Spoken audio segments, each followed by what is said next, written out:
El reloj industrial de la XC Orbolu marcaba poco después de las 9 de la noche, cuando Pedro Infante cruzó el pasillo estrecho que llevaba al estudio 3. Era uno de esos pasillos donde el piso encerado reflejaba luces amarillentas y, de vez en cuando, dejaba escapar el eco de pasos apresurados o de conversaciones murmuradas sobre el programa del momento. La radio vivía en un constante estado de urgencia, como si cada transmisión fuera una apuesta decisiva. Y, ese día, el ambiente estaba más denso de lo usual. Faltaban menos de 2 semanas para un especial en vivo, y todos los detalles se trataban como si el país entero estuviera a punto de juzgar el honor de la estación. Pedro entró al estudio con la postura tranquila, casi paternal, que muchos técnicos describían como la de un hombre que parecía siempre saber lo que estaba haciendo, incluso cuando nadie más lo sabía. Se puso los auriculares sobre una sola oreja, los ajustó con las puntas de los dedos e hizo una breve señal al ingeniero de sonido detrás del vidrio. En el centro de la sala, el micrófono RCA-77DX colgaba del soporte cromado, imponente, recordando a un viejo centinela de guerra. El maestro Esquivel, vestido con la elegancia de siempre, posicionó la batuta con el cuidado de un cirujano. Ensayo número 6, anunció, y el eco de su propia voz pareció recordarle que aquello era importante. Los violines afinaron juntos, emitiendo un sonido fino, vibrante, que atravesaba el aire sin pedir permiso. El olor a barniz de los instrumentos se mezclaba con el aroma de café viejo que escapaba de la cabina. Pedro respiró hondo, permitiendo que la melodía se introdujera en él antes incluso de que la música comenzara. Fue entonces cuando escuchó el primer susurro. No fue alto.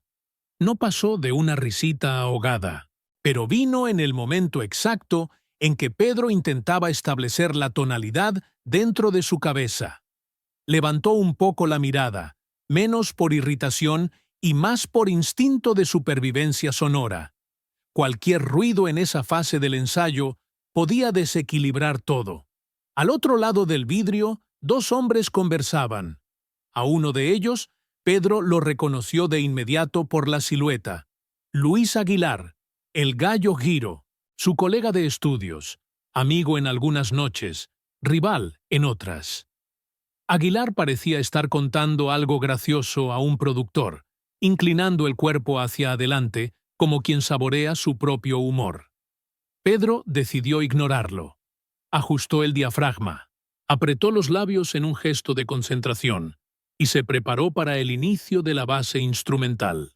El maestro levantó nuevamente la batuta, y entonces vino la segunda risa. Esta vez, más suelta, más alta, con ese timbre medio ronco que hacía que Aguilar fuera reconocido incluso de espaldas. El técnico que operaba la mesa frunció el ceño, incómodo, sin valor para confrontar a nadie.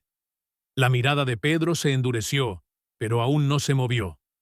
Solo levantó 2 falanges de la mano izquierda, un gesto corto dirigido a la cabina, pidiendo silencio con la autoridad contenida de quien ya estaba acostumbrado a exigir respeto sin alzar la voz.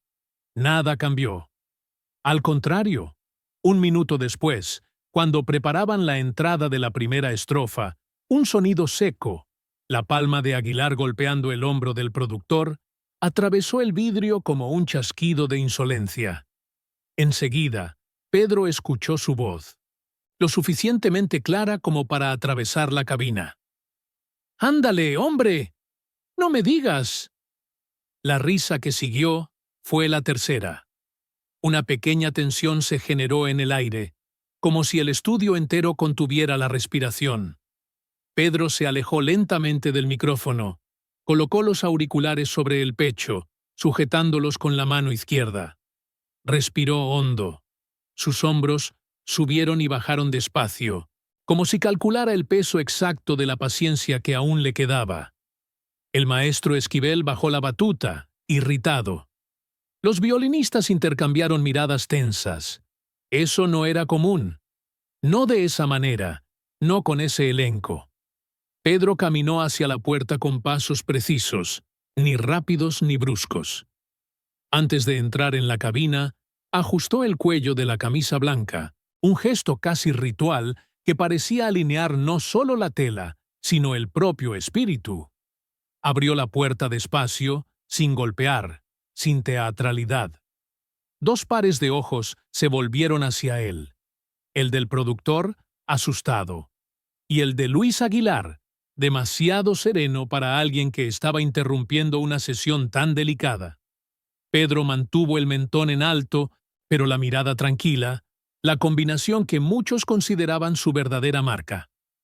Luis, dijo, con un tono que no era duro, pero era innegociable. Ya pedí 3 veces. 3. La frase cayó en el aire como una pluma pesada, suave en la superficie, pero imposible de ignorar. Aguilar tardó un segundo en reaccionar. Pasó la lengua por la comisura del labio, adoptando esa pequeña sonrisa que precedía sus bravatas. El productor dio un paso atrás, instintivo, como si anticipara que ese encuentro no era para ojos comunes. Y fue allí, en ese instante de silencio cargado, que nació la tensión que marcaría el resto de esa noche, y que, en los pasillos de la XCW, en las cantinas cercanas y en las mesas de los comentaristas de radio, se convertiría en mucho más que una simple petición de silencio. Se convertiría en historia. La sonrisa de Luis Aguilar no se desvanecía. Era una sonrisa extraña, de esas que no expresan verdadera alegría ni sorpresa, sino una especie de territorio marcado. Yo estaba aquí antes, estoy aquí ahora, y no debo explicaciones a nadie. Tenía algo de táctico, casi carnavalesco, como el tipo de sonrisa que los mariachis se lanzan unos a otros cuando van a decidir quién empieza el grito en la cantina. Medio broma, medio duelo. El productor respiró hondo, tratando de hacerse pequeño. Pasó la mano por el gafete colgado en el bolsillo de la camisa, como si eso pudiera darle alguna forma de amparo institucional que, todos allí sabían, no existía cuando se trataba de dos astros de esa magnitud. La XCW podía ser una gigante de la radio, pero entre figuras como Pedro Infante y Luis Aguilar, no era raro que la disciplina se inclinara ante la personalidad. Aguilar inclinó la cabeza, todavía apoyado en el panel de madera de la cabina. Sus botas brillaron bajo la luz dura del techo. «Órale, Pedrito», dijo, lento, cargando el acento con la malicia de quien sabe que cada sílaba es una provocación. «¿Pues qué? ¿Ahora también mandas en el silencio?» La frase cortó el ambiente como un hilo de alambre. El productor palideció. El operador de sonido tragó saliva. No porque Aguilar estuviera gritando, no lo estaba, sino porque ese Pedrito, dicho de esa forma específica, tenía dos capas claras, diminutivo y desafío. Entre artistas, los diminutivos pueden ser cariñosos. Entre hombres orgullosos, en un clima tenso, no.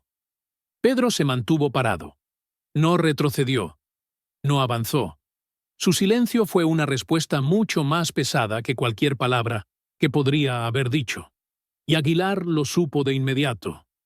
Pedro levantó el mentón, solo un poco, y respondió con una voz firme, tranquila, que llevaba una convicción que muchos directores reconocían de lejos. «No te pido nada que no te pediría como compañero», dijo, sin prisa, sin subir el tono. «Solo estoy trabajando». La frase era simple, pero firme. No fue una petición. Fue un recordatorio. Y Aguilar, que tenía su temperamento inflamado, recibió eso como si fuera un golpe elegante.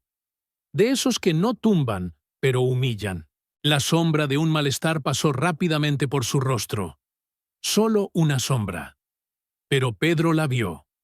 El productor la vio. Incluso el operador, allá atrás, la percibió. Y en hombres de ese tamaño, las sombras valen tanto como explosiones. El maestro Esquivel, detrás del vidrio, observaba todo sosteniendo la batuta como si fuera la única ancla que pudiera mantenerlo al margen de ese enfrentamiento silencioso.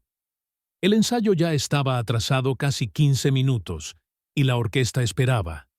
Las cuerdas descansaban sobre los regazos de los músicos, que intentaban no desviar la mirada hacia la cabina. Aguilar descruzó lentamente los brazos. Se acercó un paso, solo uno, hacia Pedro. Y fue entonces cuando dijo: «Pues trabaja entonces». Su voz venía más baja, pero mucho más cargada. «Nosotros también estamos haciendo lo nuestro». Esa palabra, nosotros, dolió más que cualquier afrenta directa. Nosotros sugería división.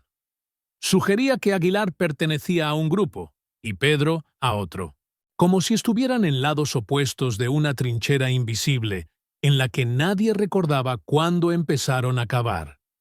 Pedro permaneció inmóvil por un instante, lo suficientemente largo como para crear otra fisura en el aire. Parpadeó despacio y apretó los dedos en los auriculares que aún sostenía en la mano izquierda. Luego, sin responder nada, se dio la vuelta para salir de la cabina. El sonido de las botas en el suelo de madera resonó como un rasguño profundo en la superficie de un lago tranquilo. Discreto, pero capaz de cambiarlo todo. No hubo puerta que se cerrara de golpe. No hubo gesto brusco. Pedro simplemente se alejó con la autoridad silenciosa que formaba parte de su repertorio desde los palenques de Sinaloa. Cuando se sentó nuevamente frente al micrófono, el estudio parecía haber perdido la mitad de su temperatura. El maestro levantó la batuta con la vacilación de quien teme que cualquier movimiento pueda romper el frágil equilibrio recién restaurado. Pero era el trabajo. Y allí, en la radio, el trabajo siempre tenía que continuar. «Desde el principio», murmuró Esquivel. Las cuerdas se prepararon. El operador inhaló. Los violinistas enderezaron la espalda. Pero, al otro lado de la cabina, Aguilar ahora permanecía callado. No por disciplina, sino por el impacto de lo que acababa de suceder. La sonrisa había desaparecido. Quedaba algo más duro allí, algo que no se mostraba en diálogos públicos, pero que todos sabían que existía: la rivalidad silenciosa entre dos hombres que, aunque aparecían como amigos en revistas fotográficas, competían por aplausos, contratos, papeles, horarios estelares y, sobre todo, atención. Cuando la música comenzó, Pedro no cantó de inmediato.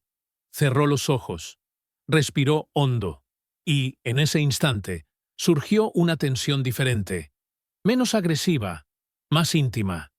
Una tensión que decía que lo que había pasado allí no terminaría en ese estudio, no con ese tipo de orgullo involucrado, no con esos dos nombres, y todos lo sabían, incluso antes de que alguien tuviera el valor de admitirlo. Era el tipo de palabra, o de silencio, que nunca vuelve, y que lo cambia todo. La batuta del maestro Esquivel se suspendió en el aire por un segundo demasiado largo, como si el tiempo esperara la respiración interna de Pedro Infante antes de seguir adelante. Todo el estudio sentía ese peso, esa tensión que no se deshacía con un simple regreso al trabajo. Era un silencio denso, casi palpable, que se enredaba en los cables del suelo, en las maderas de las paredes acústicas, incluso en el metal frío del micrófono RCA. Pedro se acercó al micrófono con la serenidad de quien entra en un confesionario. Sus dedos tocaron el soporte como quien toca a un viejo amigo, o a un enemigo íntimo con quien tiene cuentas pendientes. No había temblor, pero había una firmeza intensa, una especie de pacto silencioso entre el artista y el instrumento. Los músicos, aún incómodos por la interrupción anterior, ajustaron sus instrumentos. Uno de los violinistas se rascó la barbilla con la punta del arco, nervioso. Otro pasó resina rápidamente sobre las cerdas, tratando de concentrarse. Hasta la respiración colectiva parecía más corta. «Vamos otra vez», murmuró Esquivel, como si implorara a todos que olvidaran la escena de la cabina. Pero nadie lo olvidaría. La base comenzó. Las cuerdas deslizaron en un unísono aterciopelado, pero firme. El piano marcó la armonía inicial como quien dibuja una línea en el suelo. De aquí en adelante, todo tiene que ser impecable. Pedro cerró los ojos. Allí, solo frente al micrófono, alejado de Aguilar por la pared aislante y por el abismo emocional recién abierto, se recogió dentro de sí de una manera rara. Era en esos instantes, contaban técnicos y arreglistas, que Pedro alcanzaba una región del alma que no se veía en los camerinos, ni en las entrevistas, ni en los palenques. Era el lugar donde guardaba sus propias luchas, sus presiones, la memoria de los escenarios improvisados del norte, las noches de poca comida y mucha esperanza, las cicatrices que el éxito no borraba. Cuando abrió los ojos, el maestro lo percibió antes que cualquier otro. Estaba listo. Y entonces Pedro empezó a cantar. La primera nota salió pura, limpia, como agua que brota de una piedra, sin esfuerzo aparente, pero cargada de profundidad. Era una nota que pedía respeto, y toda la sala se inclinó ante ella como si obedeciera una orden no verbalizada. La letra de la canción hablaba de un hombre que caminaba solo, que enfrentaba juicios y que guardaba dolores que nadie escuchaba. Una de esas baladas rancheras con más verdad que adorno, más vida que poesía. Y en ese momento parecía escrita para él. Cada sílaba venía cargada, pero sin exageraciones. Era un peso sobrio, de quien sabe que su voz no es solo suya. Es del pueblo, de las calles, de las radios de barrio, de los talleres mecánicos y de las señoras que esperaban cartas que nunca llegaban. Pedro cantaba como si entregara una parte de sí que nadie podría devolver después. Del otro lado del vidrio, Aguilar observaba. Callado, inmóvil, sin sonrisa. Su expresión era difícil de descifrar. No era simple irritación, ni celos puros. Era algo más profundo. Reconocimiento. Reconocimiento de que, detrás de la postura serena de Pedro, había una fuerza que no se manifestaba en gritos, pero que podía doblar cualquier ambiente y cualquier rival, solo con una interpretación perfecta. Aguilar cruzó los brazos, pero esta vez no en desafío. Era autoprotección. Una forma de esconder que aquello lo afectaba más de lo que quisiera. Mientras tanto, los músicos parecían haber recuperado la confianza. El maestro Esquivel, que antes dudaba, ahora dirigía con fuerza. Cada instrumento se acoplaba a la voz de Pedro como si fuera la pieza central de un mecanismo delicado y poderoso. Incluso el técnico, siempre inquieto, permaneció completamente quieto, con la mano suspendida sobre el botón de grabación, como si temiera romper la magia con cualquier movimiento. Cuando Pedro alcanzó el clímax de la canción, el vibrato salió redondo, preciso, cargado de emoción calculada. Una emoción que no se desborda en exageración, pero que pone la piel de gallina. Era su firma. La razón por la cual, incluso entre gigantes, su nombre siempre surgía primero en tantas mesas. La última nota se prolongó lo suficiente para que toda la sala respirara con ella. Y, cuando finalmente se perdió en el aire, el silencio que quedó ya no era el silencio tenso de antes, era otro. Un silencio respetuoso. Un silencio que decía, esto no se repite, esto no se toca, esto se presencia. Pedro abrió los ojos despacio. No sonrió. No hacía falta. Simplemente se quitó los auriculares, doblándolos con cuidado, como siempre hacía, y se los entregó al técnico, que los tomó con ambas manos, casi como si recibiera algo sagrado. Caminó hacia la cabina. Sus pasos ahora eran más lentos, pero no por duda, sino porque llevaban un peso diferente, el peso de la presencia, el peso de quien acaba de demostrar algo sin haber dicho una palabra.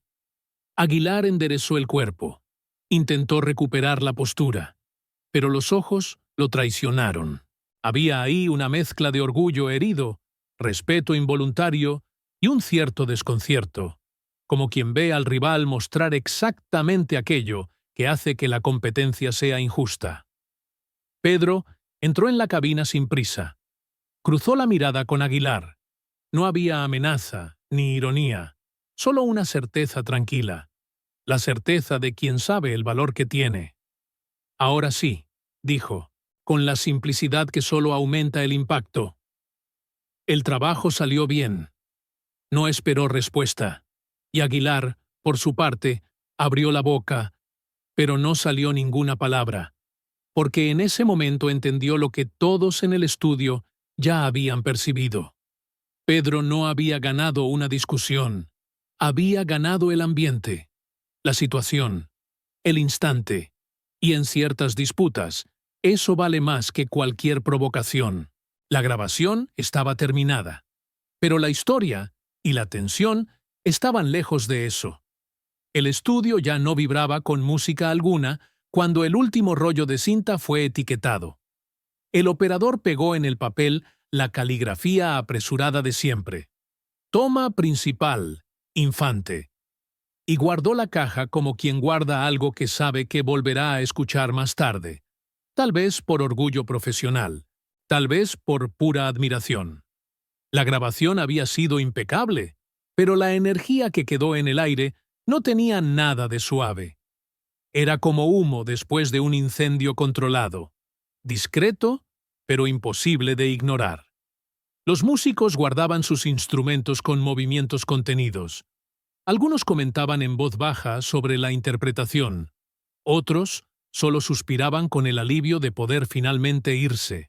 Pero todos, sin excepción, intentaban adivinar qué pasaría cuando Pedro Infante y Luis Aguilar dejaran el edificio. No era común ver a dos ídolos de ese tamaño en desacuerdo. Y menos común aún era presenciar el inicio de un roce que, si crecía, sacudiría conversaciones en cantinas, redacciones de periódico y camerinos de cine. El maestro Esquivel se acercó a Pedro, pasando la mano por su frente sudada. Fue una toma fuerte, dijo, en un elogio discreto. De esas que uno no olvida. Pedro agradeció con un leve movimiento de cabeza. No parecía orgulloso, ni aliviado. Parecía cansado. Un cansancio que no venía del canto, sino del desgaste que las palabras y los silencios habían provocado esa noche. Luis Aguilar, todavía en la cabina, fingía examinar un montón de partituras, pero sus dedos inquietos delataban lo que no decía. La tensión entre él y Pedro permanecía como una línea invisible que nadie se atrevía a cruzar. Cuando Pedro recogió su chaqueta y caminó hacia la puerta, Aguilar levantó la mirada. No había hostilidad declarada, tampoco arrepentimiento, pero había un tipo de reconocimiento amargo que solo existe entre hombres que saben que están librando un duelo silencioso. No de bofetadas, no de gritos, sino de prestigio, honor y algo aún más peligroso: narrativa. Quien controla la narrativa, controla la leyenda. Pedro pasó junto a él. No se detuvo. No desvió. Pero tampoco ignoró. «Buenas noches, Luis», dijo, simple, casi cortés. Aguilar tardó un instante en responder. «Buenas noches, Pedro», fue todo. Pero parecía haber más en lo que no dijeron que en lo que dijeron. El pasillo de la XL Blau estaba casi vacío cuando Pedro lo cruzó. Una señora de la limpieza empujaba un carrito de cubos con un movimiento lento, respetuoso, y le saludó. Pedro devolvió el saludo con esa sonrisa reservada que daba a las personas la impresión de que siempre las veía, incluso en los rincones más oscuros. Era parte de su magnetismo. El hombre famoso que no parecía vivir por encima de nadie. Pero el magnetismo, esa noche, tenía una sombra. Al girar el pasillo lateral, el que llevaba al estacionamiento interno, escuchó voces adelantadas, rápidas. Dos figuras conversaban cerca de la puerta de servicio. Un productor bajo, con el cabello peinado hacia atrás, y un reportero joven, de esos que siempre rondaban los estudios en busca de una pizca de noticia. Pedro disminuyó el paso instintivamente, no para escuchar, sino porque reconoció el tono conspiratorio. «Te lo digo yo», susurraba el productor. «Casi se le van encima». El Aguilar quiso hacerse el gracioso, y Pedro lo bajó con pura mirada. El chico abrió los ojos como platos. «¿Así de fuerte?» «Más», dijo el productor, cruzando los brazos como quien concluye una argumentación magistral. «Si no hubiera músicos en la sala, habría pasado algo feo». Pedro cerró los ojos por un instante. La puerta aún estaba cerrada. El rumor no había escapado a la calle, pero escaparía. Era inevitable. En el mundo artístico, las historias corrían más rápido que taxis en el centro. Una frase exagerada hoy se convertía en titular mañana, y en leyenda la próxima semana. Puso la mano en el marco de la puerta, suspirando. No por miedo, ni por frustración, sino porque conocía la naturaleza de esas pequeñas chispas. Sabía que alimentaban hogueras de comentarios, rivalidades inventadas, conspiraciones de bastidores y, sobre todo, el imaginario popular. La fama tenía sus engranajes. Algunos él dominaba, otros solo toleraba. Al empujar la puerta, el productor notó su presencia, tragó saliva, enderezó la postura. «¡Ah, don Pedro!», dijo nervioso. «¿Ya se va?» Pedro sonrió, ligero, pero lo suficientemente firme como para cerrar cualquier línea de chisme allí mismo. Sí, la noche fue larga. El reportero intentó disimular el brillo ansioso en los ojos. Quería preguntar, quería confirmar, quería transformar un tropiezo de bastidores en titular. Pero Pedro, como siempre, habló primero, y de una manera que dejaba poco espacio para interpretaciones alternativas. «No hubo nada, muchachos, solo trabajo, como siempre». No mintió. No contó toda la verdad, pero tampoco mintió. Se despidió con un gesto, bajó los 3 escalones que llevaban al estacionamiento y caminó hasta el coche.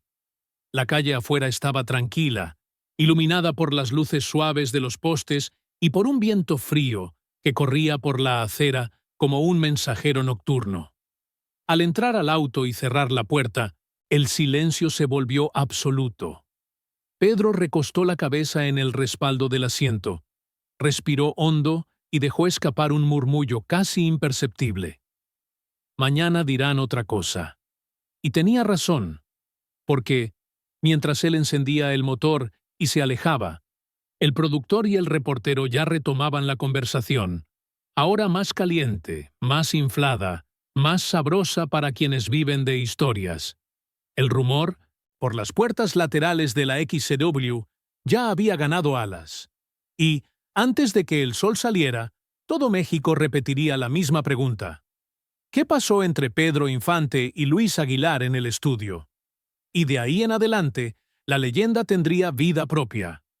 No la leyenda del enfrentamiento, sino la leyenda del hombre que pedía silencio 3 veces y hacía que hasta el silencio obedeciera.